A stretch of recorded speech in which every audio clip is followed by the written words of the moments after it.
Saudi আরবে জিলহজ মাসের চাঁদ দেখা গেছে। সেই হিসেবে আগামী 5 জুন দেশটিতে পবিত্র হজ এবং 6 জুন পবিত্র ঈদুল আজহা উদযাপিত হবে।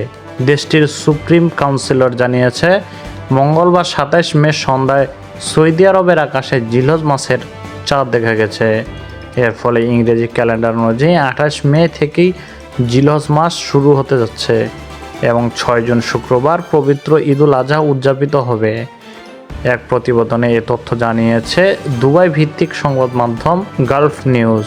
তারা জানিয়েছে, মধ্যপ্রাচ্যের চাঁদ দেখা গেছে, ফলে 28 মে জিলহজ মাস শুরুর মধ্য দিয়ে এ বছরের পবিত্র হজ মৌসুম শুরু হতে যাচ্ছে।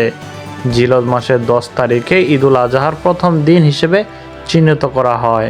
জিলহজ মাসের 9 তারিখে আরাফাত দিবস বা হজের দিন বলা হয়। ওই দিন আরাফার ময়দানে সমবেত হন হাজিরা।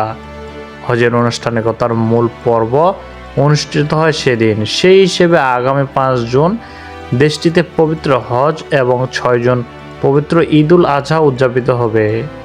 একইদিকে বাংলাদেশে ঈদুল আজহা কবে হবে তা জানা যাবে বুধবার 28 মে। ঈদুল আজহার তারিখ নির্ধারণ ও হিজরি 1446 সনের জিলহজ মাসের চাঁদ দেখার সংবাদ পর্যালোচনায় জন্য ওই দিন জাতীয় চাঁদ দেখা কমিটির সভা ডাকা হয়েছে। চাঁদ দেখা সাপেক্ষে বাংলাদেশে ঈদ হতে পারে 7 অথবা 8 জুন।